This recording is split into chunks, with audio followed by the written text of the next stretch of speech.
1987, and that summer, Bob was the first member of Congress to endorse Mike Dukakis for president outside of Massachusetts. Dukakis came to Sacramento, and I was with Bob when he met the governor at the airport. More introductions. Governor, this is Goodwin Liu. He's going to Stanford. Goodwin, this is Mike Dukakis. He's going to be president of the United States. Okay, 1 out of 2. A couple years after I finished law school, Bob invited me to breakfast in the members' dining room at the Capitol, and there were more introductions. This time, Charlie Rangel, maybe a senator, I can't remember. Tragically, Bob died 4 years ago at 63, and I miss him. But this speech got me thinking, what was the point of all those introductions? It's not like those people remembered me. Charlie Rangel never calls. Mike Dukakis never writes. No, the point, I now realize, is that it was Bob's way of saying, Goodwin, a person like you can grow up to be a person like me. Get used to shaking hands with governors and senators and members of Congress. Get used to it because you belong with those people. They are what I think you can be. The other mentor I want to tell you about is Harold Koh, the Dean of Yale Law School. 5 years ago, Harold and our Dean, Chris Edley, became the first people of color ever to lead a top 10 law school.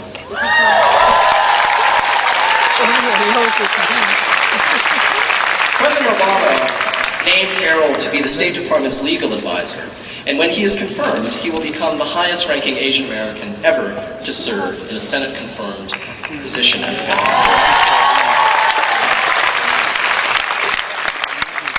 I knew Harold when I was a law student, but more importantly, we stayed in touch during my journey to become a law professor. And as you may know, the academic job market is very competitive. Harold was extremely helpful in telling me the ins and outs of the process and how important it was for me to really put myself out there and sell myself. Well, this was all well and good, but I remember telling Harold during one especially long phone conversation that self-promotion was not really my strong suit because I wasn't raised that way and I wasn't used to tooting my own horn. At which point, he cut me off and said, Goodwin, I've got one piece of wisdom for you. And so I leaned into the phone, ready to catch this pearl of wisdom that he was about to share. And he said, listen closely. No humble Asian shit. This is where the obscenity and the mentoring come together. No humble Asian shit.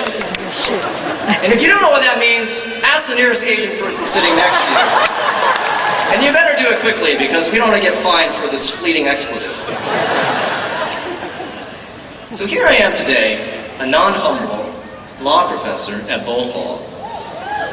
And that was Harold's way of telling me to believe in myself and to have confidence that people like me don't have to be just doctors or engineers. They can be lawyers and law professors too.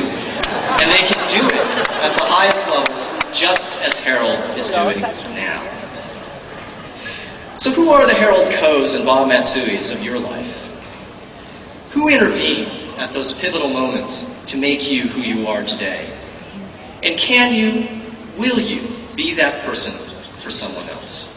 Find a mentor. Be a mentor. That's the deal. My second theme is charity, and I'll tell you what I mean by that in a moment.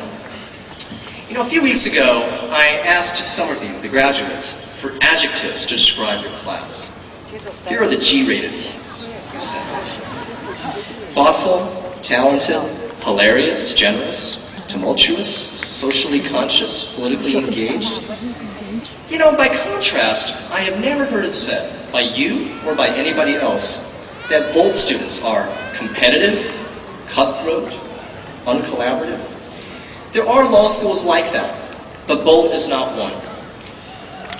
And I think that says a lot about you. Not that you lack drive or ambition, but that despite your drive and ambition, you are kind to one another, you keep things in perspective, and you are, it seems, genuinely interested in building a community. I can't tell you what a difference that makes to the process of education. I'm a firm believer that much of the learning that happens in law school doesn't happen in the classroom. It happens in the hallway conversation right after class. It happens at lunchtime and during the passing periods. And it happens in your study groups and the late night cram sessions. These interactions are based on trust and generosity, and I think you will find those qualities, every bit as much as intellect or ambition, to be essential for getting things done in the world. You know, both students are unusually generous, not only to each other, but also to the faculty. Dean Edley said I won a teaching award this year, but let me tell you, it was an act of grace. You will recall that our teaching evaluations ask you to provide comments and then to rate the course on a 7-point scale, 7 the highest, 1 the lowest. Let me read you some comments about my recent Con Law class, with each one followed by that student's 7-point score. First, quote, "Not clear what we're supposed to take away from the course." 7. "Instructor has type A personality." 7. "Professor tended to hide the ball." 6. "No clue how to prepare for the exam." 7. That's why I love teaching at volleyball. This is true. So what I mean by charity is not simply generosity or affection, but rather the third definition I found in the dictionary, and that is, quote, "a disposition to judge leniently and hopefully of the character, aims, and destinies of others, to make allowance for their apparent faults and shortcomings, large-heartedness." I hope you will keep that disposition, that large-heartedness, everywhere you go. It is one of the best things about you. Finally, a word about hope. Hope dwells in that space between reality and our ideals. Every effort to make the world better is fueled by hope. But the space between ideals and reality can be a hard place to live because the other denizen of that space is doubt. And if law school has taught you anything, it has taught you to doubt. It's a common experience in law school to feel like your idealism is slipping away. Problems are more complex than they first appear. Solutions are imperfect and uncertain. You almost get better at making arguments than believing them. I am here to tell you that it doesn't have to be that way. Just look at me. I'm almost as overeducated as you are. And still, I write articles that say every child deserves an equal, high-quality education. I'm still giving lectures that say the Constitution's promises are goals we can truly achieve. And I still believe, as I think you do, that the basic aim of law is to do justice. Is this because I am naive or uninformed, or because I like whistling into the wind? Well, maybe. But I also think there is in each of us an abiding confidence and faith in our ability to improve the human condition. Call it hope. And whatever you do, you will need that hope to live a purpose-driven life. As I look out among you today, I see lawyers, judges, policymakers. I see innovators, captains of industry, and entrepreneurs. All of you will become men and women of stature in your communities.